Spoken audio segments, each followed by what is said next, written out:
I was born on Tuesday, late in the evening, in the middle of March, when the sky over Bloomsburg was covered with a dense layer of gray clouds, and the fatigue of the prolonged winter was felt in the air. Mom later told me that everything was calm that day, without excesses, without worries. The birth was easy, and Dad wasn't even late for his shift. I came into this world silently, as if apologizing for my presence. Maybe that's how my existence in the shadows began. Savannah was bright. She screamed when she was born. Anyway, she was always screaming, demanding, reaching for life with all her hands and feet, and life responded to her in return. In my childhood, she was the sun around which all the others revolved. I am a satellite, an invisible moon, flickering somewhere at the back of its orbit. And before we continue, write in the comments from which city you are watching this video. Enjoy watching. Our house was very ordinary: white siding, a creaking porch, an old tree in the yard, which Savannah deftly climbed, and I fell. Dad came home with his hands in engine oil. Mom smelled of coffee and plastic cash register tape. We didn't live in prosperity, but somehow we managed to hold on. Mostly through compromises. However, compromises have always been made at my expense. Savannah got new books, even if she didn't finish reading them. They bought her shoes without waiting for the old ones to wear out. She received sports jackets with school logos, musical instruments, and trips to camps. I get discounted shirts and secondhand books. One day, Mom even said, "You're a modest girl, you don't need much." I nodded. But something snapped inside. I remember one winter evening when we were sitting at the kitchen table. Savannah, with shining eyes, talked about a scientific project for which she received the highest mark. "My teacher said this is the best project in the class," she chirped, her eyes sparkling and glancing at her parents, looking for delight in their faces. "That's my girl," Dad said, smiling, as if seeing his daughter for the first time in his life. We knew that we had bought a chemistry set for a reason.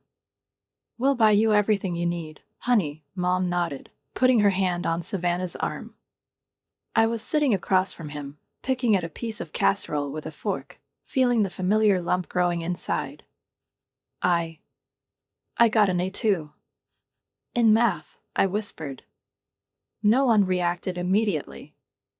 It was only after a few seconds that Mom took a fleeting glance.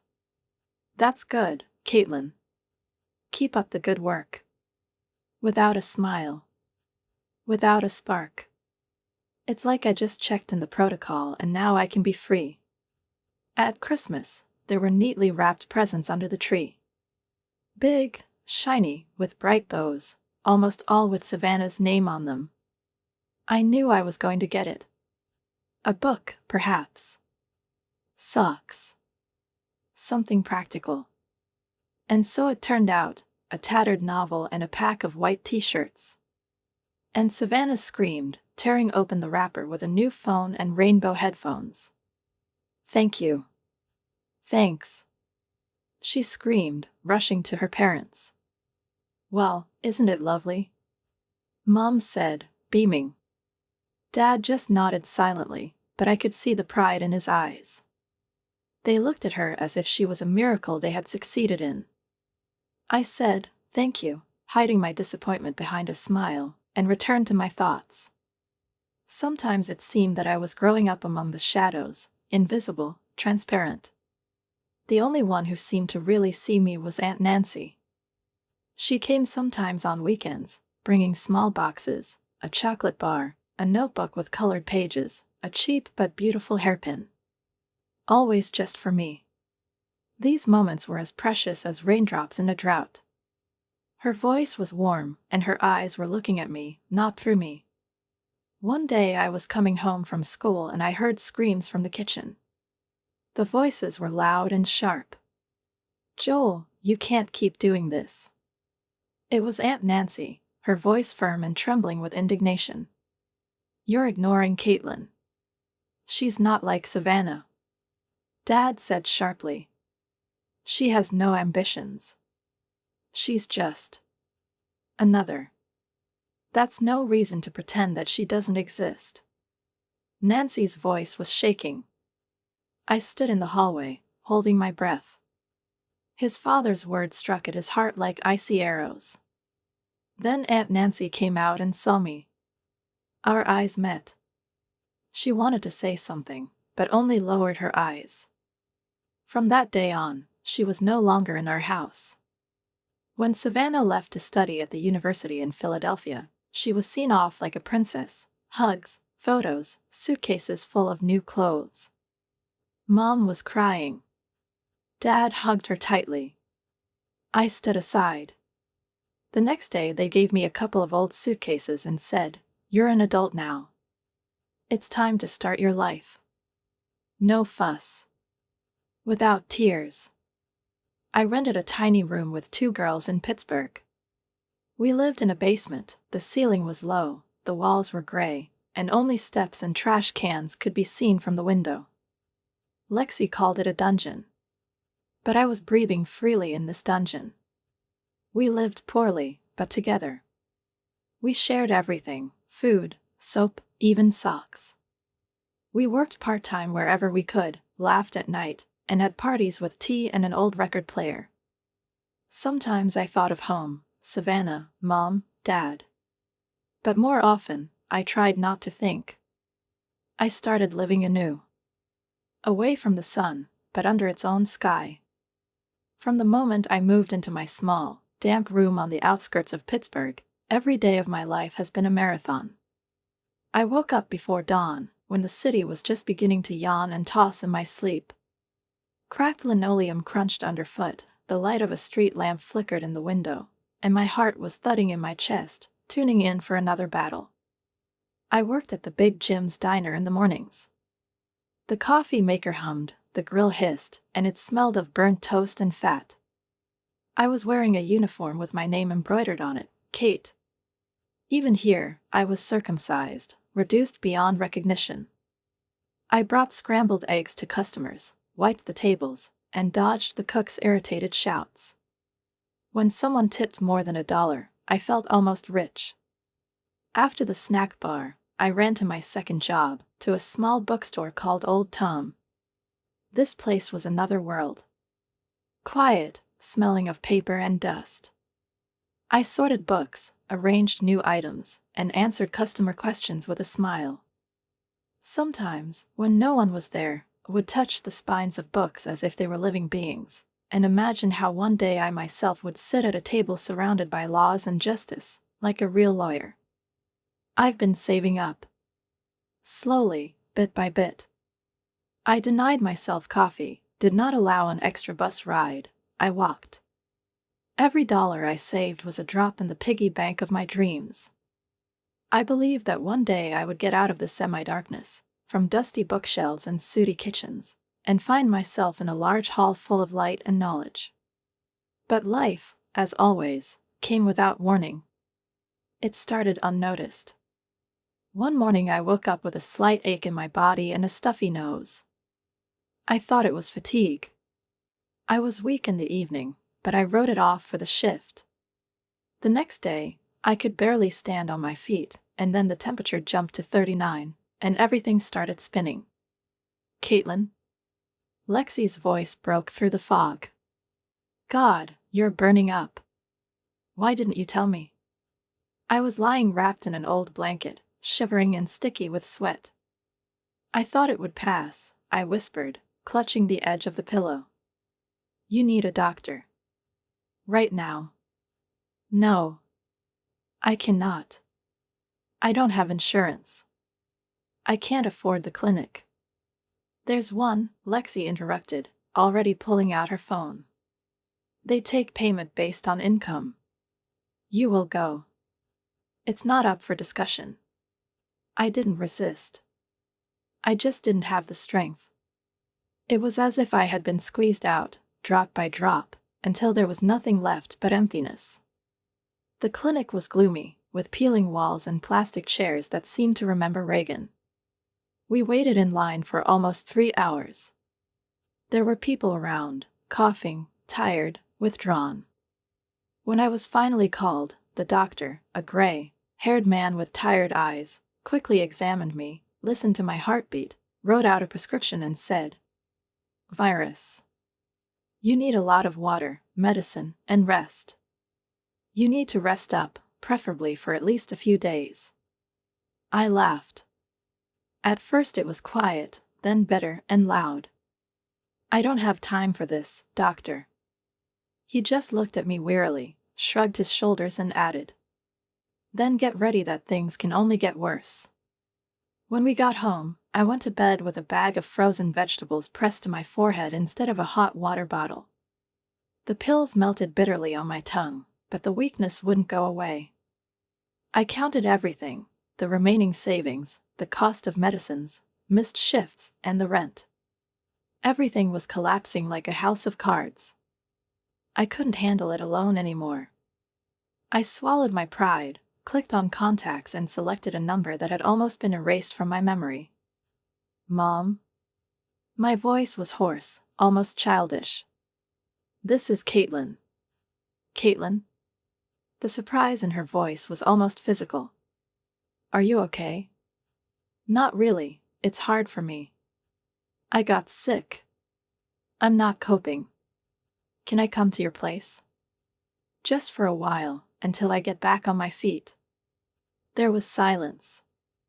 It's long and sticky, like cold molasses. I thought I could hear the antique clock ticking in their living room. "Oh, Caitlin. You see, we have Savannah now. With her husband. And with the baby.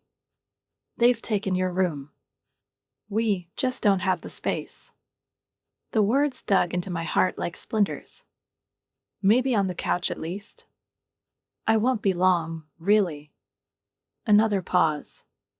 Her voice became even softer, but it only hurt more. "I'm sorry, honey. It won't work now. Maybe when things settle down a bit." I turned off the phone. She sat on the floor with her back to the wall. The room was rocking. His forehead was burning. I hugged myself as if I could keep warm. At that moment, I realized that when I needed my family the most, it wasn't there. It just doesn't exist. I was alone. All alone. The phone rang as it turned gray outside, and raindrops gently tapped on the glass. I was lying wrapped in an old blanket that smelled of medicine and sleepless nights. A familiar name popped up on the screen, and my heart jumped sharply. Aunt Nancy. "Caitlin?" Her voice was like a light behind a curtain, warm, real. "I heard about what happened to you. Come to my place. You are welcome. You're not alone, Caitlin." I didn't answer right away. The lump in my throat wouldn't let me say a word. Her lips twitched, and tears began to roll down her cheeks. I just exhaled, barely audible. "Thank you, Aunt Nancy." I was half asleep on the way to Lancaster. I rode on the bus, pressing myself against the window, watching trees and weather-beaten gas stations rush through the raindrops. Everything seemed unreal, as if this wasn't my life, but someone else's dream. When the bus stopped at a small station, she was already waiting for me. He was wearing a coat the color of autumn leaves, with a scarf tied around his neck, and the smile I remembered from childhood. I went out with my suitcase, and Aunt Nancy immediately stepped up to me, giving me a big hug. "You're home now," she whispered. "Everything will be fine, I'm with you." Her house stood in the old quarter, framed by lilac bushes and a carved wooden porch. Inside, it smelled of apple pie, vanilla, and warm wood. The floors creaked as if welcoming me, and everything from the oval frames on the walls to the woolen blanket on the sofa breathed care and peace. It was as if I had entered another dimension, where the world was softer, warmer, when my presence was not something superfluous. The first days passed like a cloud. I slept a lot, drank hot tea with honey, looked out the window and just listened to the silence. Aunt Nancy didn't ask any questions. She was just there, cooking dinner, bringing new books, playing music in the mornings. She treated me not with words, but with her presence, as only those who really love can. On the fourth morning, when the sun shyly broke through the lace curtains, we sat down at the kitchen table with a colorful oilcloth covering. Coffee was cooling on the stove, steam was coming from toast on the floor, and the smell of cinnamon was in the air. Aunt Nancy put a mug in front of me and, leaning on the table, asked, "What do you want, Caitlin?" I was confused. This question seemed to take me out of my comfort zone. For a long time, no one asked me what I wanted. Everyone just said that it was necessary, that it was possible. "I want to study," I finally said. "Go to college. My dream is to become a lawyer. I want to protect people, help those who can't stand up for themselves." My aunt nodded, her eyes sparkling. "It's a big dream," she said. "And worthy. But what's in the way?" "Money," I breathed. "Everything depends on them. I've been working, saving up, but it's like a race without a finish. Something happens all the time: illness, bills, food, housing." She was silent for a long time. Then she sipped her coffee and calmly, as if discussing the weather, said, "I'll help you." I stared at her in disbelief. "But there is one condition," she added. "You have to promise me not to back down. Don't give up. You work, you study, you give your best. You give up, and the help will end. Can you handle it?" I looked at her kind, tired eyes, and for the first time in a long time I felt trusted. They don't just help, they believe. I nodded. "I promise." From that day on, our plan began. We sat down at an old wooden table in her office, laid out a laptop, notebooks, brochures. I filled out questionnaires, wrote motivation letters, and looked for universities with law programs.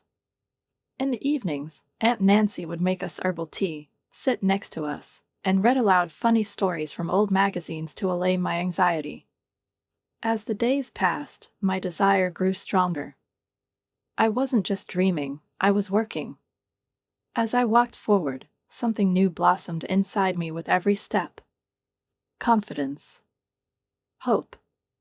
One morning, when I had just gone down to the kitchen and was reaching for the toaster, I heard the mailbox lid slam. I went out onto the porch and picked up the envelope with my name on it. Tight, formal. My heart started pounding. With trembling hands, I tore open the edge and pulled out the sheet. The first word, highlighted in bold, pierced me through and through: "Congratulations." I screamed. Loud, real. Like a child who has been given a dream. Aunt Nancy ran out of the kitchen in an apron and, seeing my face, hugged me, just like that day at the station. I got in. I laughed through my tears. "I really did it." "I knew it," she said, stroking my hair. "I knew you could do it. You're strong, Caitlin. You were born for more."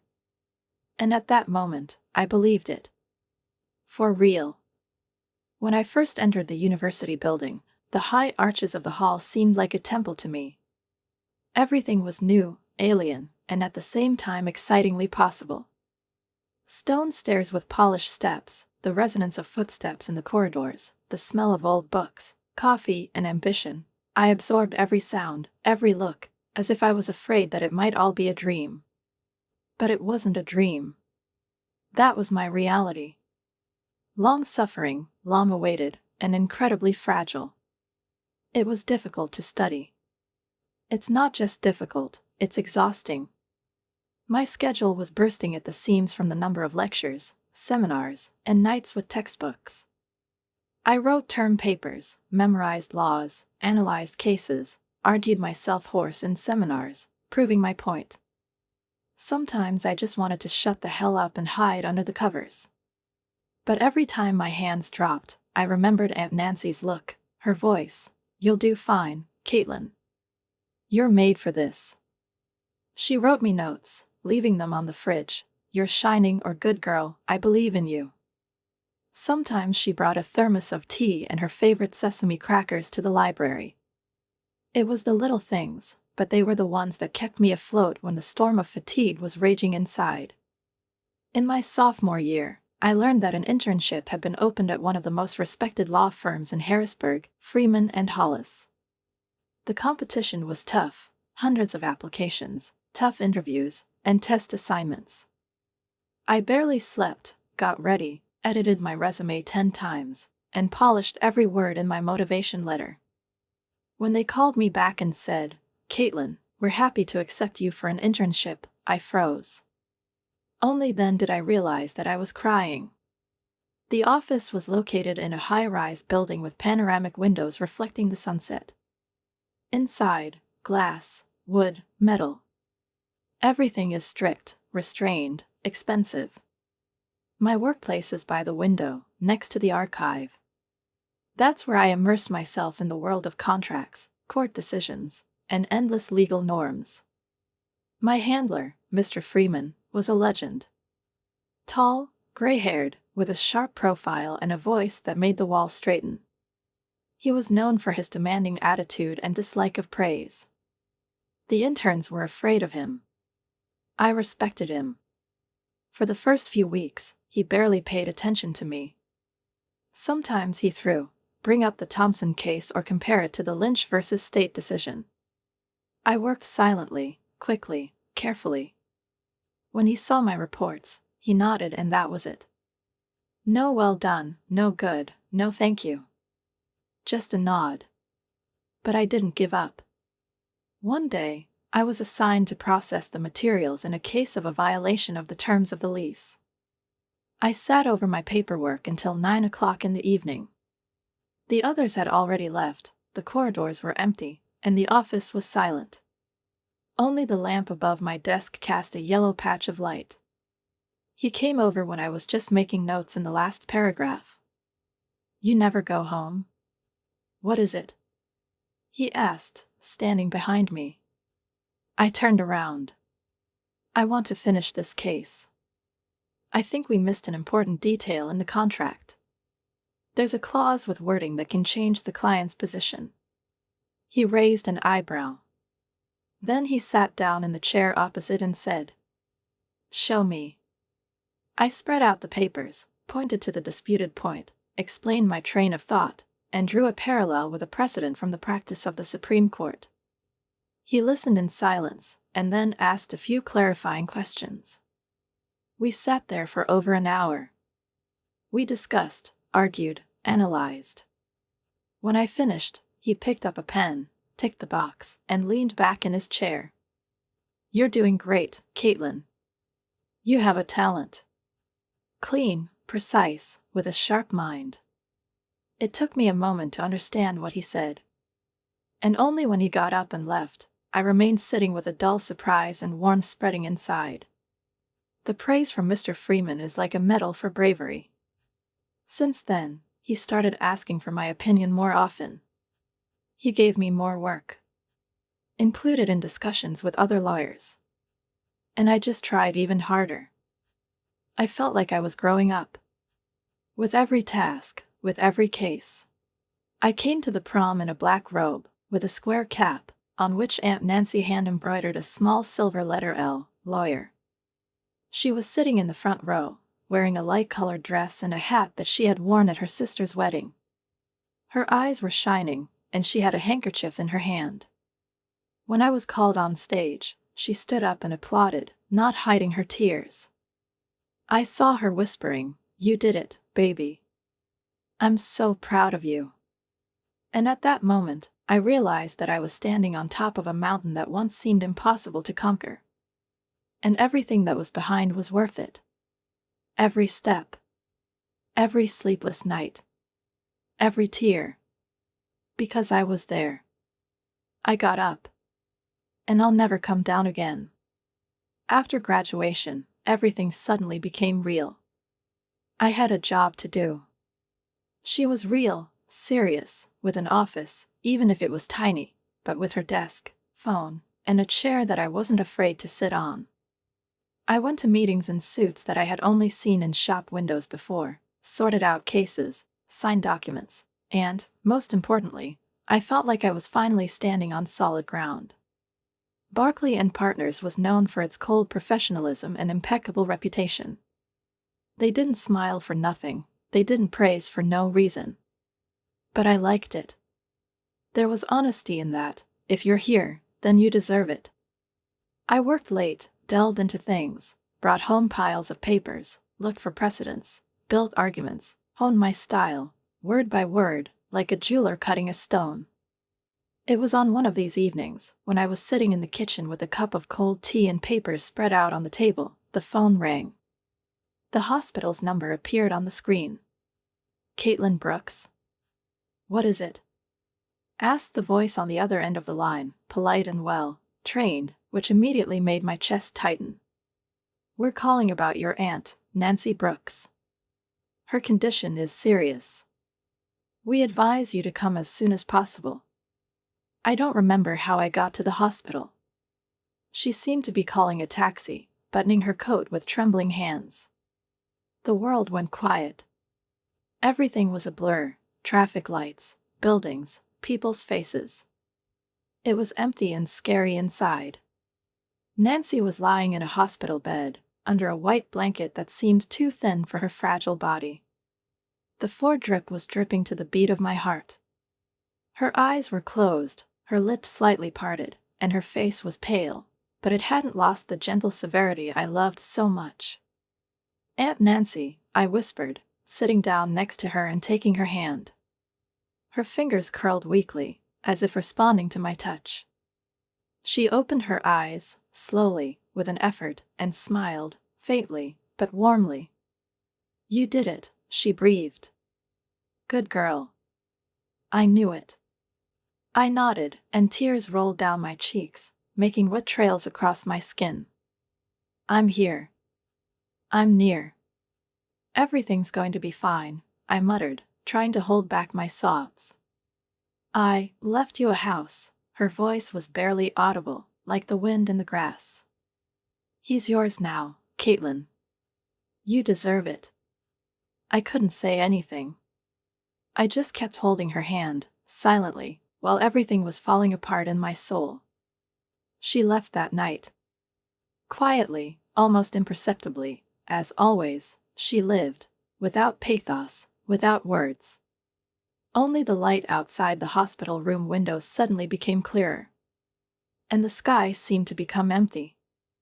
After the funeral, it was like a dream. Papers, notaries, formalities. Yes, she did leave me a house. His keys were now in my bag. I moved in, put her favorite books on the shelf, brought the smell of apples and lavender back to the house, hung up the photos, updated the furniture, but left the details: her armchair by the window, a knitted blanket, a table lamp with a shade and daisies. The house became my refuge. My island. For the first time in my life, I woke up without anxiety. I brewed coffee, listened to the radio, and felt whole in these simple morning rituals. But the silence didn't last long. I was coming home from work, tired, wearing a coat, already mentally changing into warm socks and thinking about a movie for the evening, when I saw someone else's car in the driveway. And another one. My heart skipped a beat. The door was open. Voices were heard inside. I went in. And froze. Savannah. My sister. She stood in the living room with a folder in her hands and looked around, as if checking out the property before buying. Her husband was sitting on the couch and clicking on the remote control. Children ran through the corridors, leaving a trail of toys and crumbs. "What are you doing in my house?" My voice was low and firm. Savannah turned around with an expression of mild surprise, as if I had disturbed her peace, and not the other way around. "Oh, Caitlin. We just stopped by. It seemed to us that this place would be ideal for children. Look at how much space there is. The backyard. Bedrooms. Everything is convenient." I was silent. "You're alone," she continued. "We need it more." Don't get me wrong. I clenched my jaw. His hands were shaking. Did it seem to you? I asked. This is my house. Aunt Nancy bequeathed it to me. At that moment, Mom came out of the kitchen.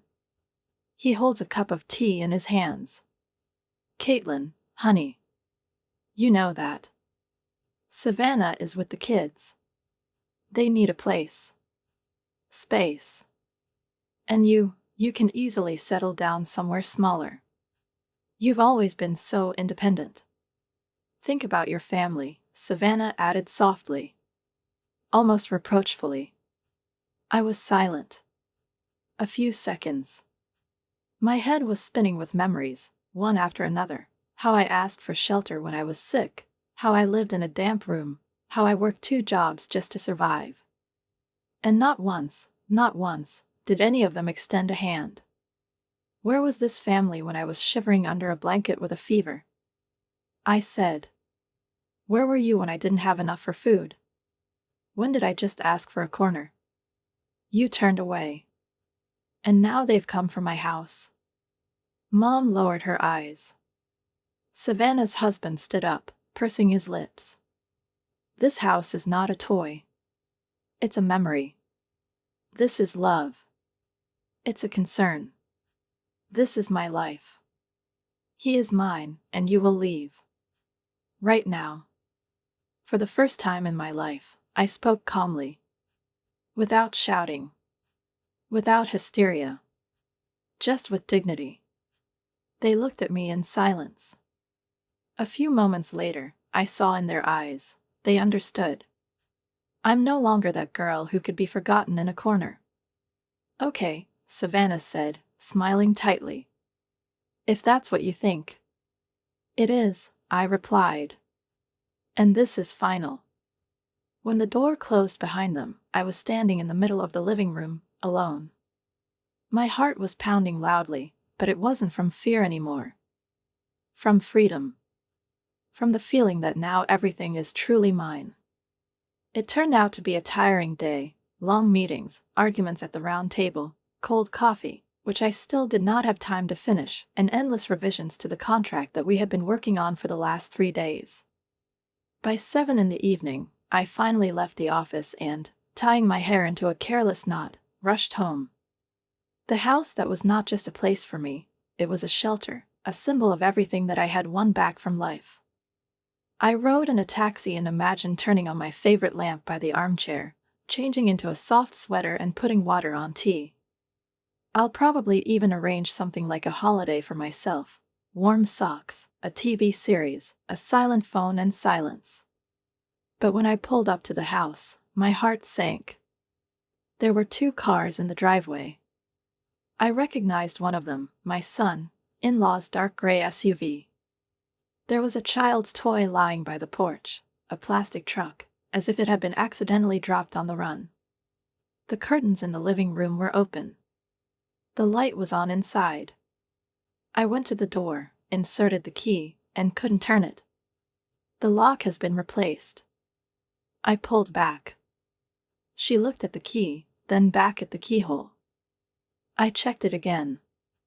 Uselessly. My fingers trembled, and I knocked sharply on the door. Hello. Who's there?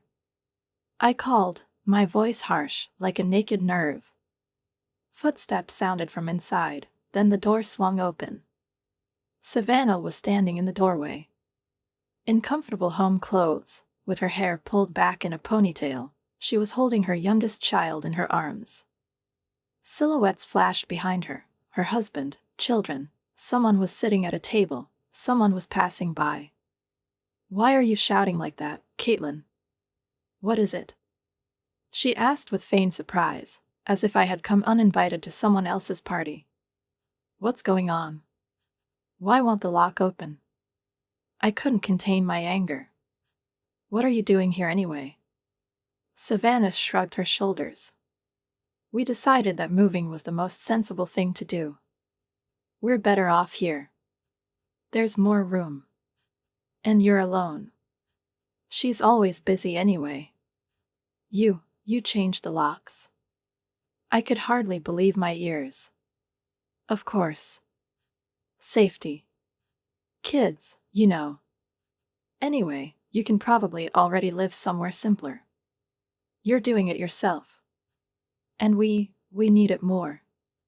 I frantically pulled out my phone and started dialing 911.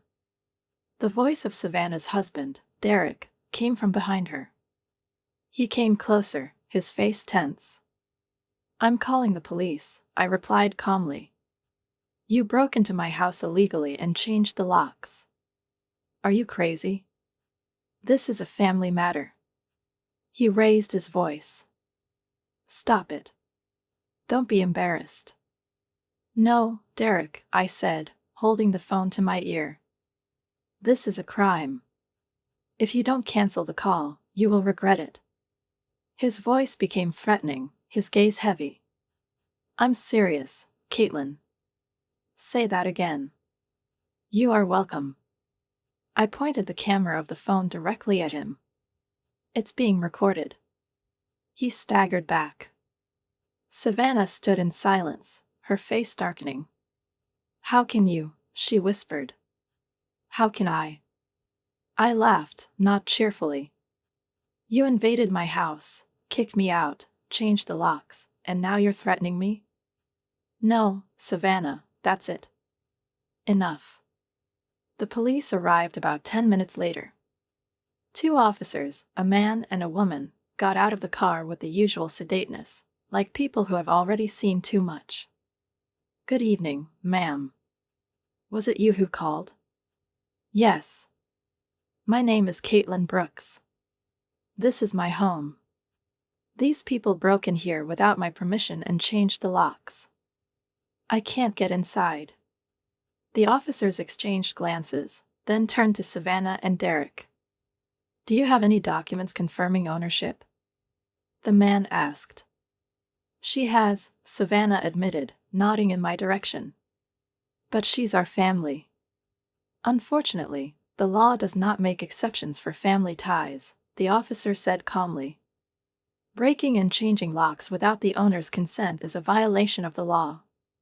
"They have to leave," the female officer added, glancing at me. "Ma'am, we'll escort you inside after they pack up."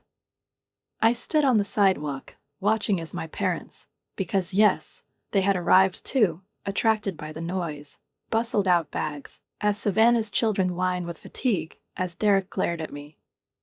Savannah is silent. But in her eyes, I read not just resentment, but despair. It was as if the world she had built for herself over the past few days was collapsing. "You're a traitor," Mom whispered as she passed by. "You're a greedy, cold girl. We're a family." "Then where were you when I called with a fever? When did I have nowhere to live?" My voice was calm. "You weren't there then." The door slammed shut behind them. I stood alone, in silence. It was empty inside. And at the same time, it's full. Full of my breath, my right, my will. I took out my phone and called the locksmith. "We need to change the locks again," I said. "And reliable. So that no one but me has access anymore." When everything was ready, I locked the door behind me and leaned back against it. I wasn't shaking anymore. She didn't clench her fists. She couldn't hold back her tears. It was my home, my fortress. Life returned to its normal course, like water after a storm. Day followed night, weeks flowed smoothly into each other, and for the first time in a long time, I felt like not just peace was born in my chest, but that quiet happiness that doesn't scream about itself, but stays with you even in silence. I fell in love again with early mornings with a cup of strong coffee on the porch, the rustle of leaves in the yard, evening walks through the streets of Lancaster, where every house seemed like an old postcard. One evening, when autumn was just beginning to touch the trees with a light amber breath, I went to a small meeting with a friend. Nothing special, just a few acquaintances gathered, conversations, wine, laughter. I didn't expect anything but a couple of hours of light relaxation after a week of work. But it's at moments like this, when you don't expect anything, that life likes to take the most important turns. He was sitting in the corner, with a bottle of beer, in a plaid shirt, and was talking animatedly, making everyone laugh. He had soft, slightly tired eyes and a calm smile in which there was no rush. We looked at each other, and there was nothing pretentious about that look. It's just warm confidence. A simple human interest. "Caitlin," I said, holding out my hand when we were introduced. "Brian," he replied. "You're a lawyer, aren't you?" "A serious profession." "On the contrary, I understand numbers." "Accountant, boring, I know." "I think it's boring when you don't want to go home," I said. He laughed. "Then I have an interesting life." "And you?" I thought about it a bit. Then she nodded. "Now, yes. Interesting and personal." We talked all evening. About the books they both loved. About childhood habits that couldn't grow up. About disappointments and victories. He didn't ask too many questions. He didn't try to look into the darkest rooms of my soul. But he left the door open in case I wanted to let him in. We started dating. Without loud confessions and solemn gestures. He just showed up. He brought carrot cake on Sundays. I was fixing a creaking porch step. He asked me how my day was. He hugged me when I was silent. And that silence made it easier. One day we were sitting on the living room floor, eating pizza out of a box, watching an old movie, and arguing about who was right, the hero or the antagonist. Brian paused the movie, turned to me, and said softly, "I know how much this house means to you. I know what you went through to make him yours. I respect that. But, if you don't mind, maybe I can become a part of this house? A permanent part." He didn't say I'll move in. He didn't say let's live together. He offered to be a part of it. It was deeper, more subtle. He was talking about belonging, not invasion. I looked at him and felt my heart respond with a soft thud. "I'd like that," I said. "Very much." Since then, the house has healed even more completely. Brian laughing in the morning, his shirts on my hangers, a kettle singing for two. He brought warmth into the house, which did not displace mine, but complemented it. He didn't turn my shelter into his own. He built it with me. Anna, of course, did not give up. I started getting calls to my mom, strange messages, and gossip that I had taken over my property and kicked my family out on the street. Sometimes my mom would call me and say reproachfully, "Anna is worried. She says you've changed." It became cold. Brian had heard these conversations. Sometimes he just put his hand on my shoulder. And one day, when I angrily went out onto the porch to digest her next attack, he followed me, leaned against the wall and said, "Let them talk.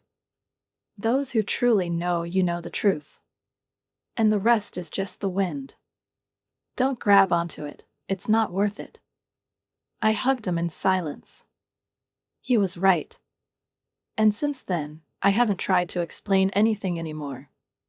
The house became brighter. Not only because of the new lamps and curtains. The light was in the little things, in the book Brian left on my table, in his ticket to the exhibition, which he bought in advance, in his whisper, "You're a good girl," every time I returned from work late, tired, but satisfied. I started letting go. Pain, resentment, injustice, everything that followed me like a heavy train. I didn't forget, but I stopped clinging to memories like a lifeline. Because now I had something worth living for. Not to fight, not to survive, but to live. The house was no longer just a shelter. He was the beginning. The beginning of my new life. A life in which I'm no longer in the shadows. A life where I am Caitlin Brooks, a woman with a voice, with a right, with a home and with love. And with a window that always has a light on.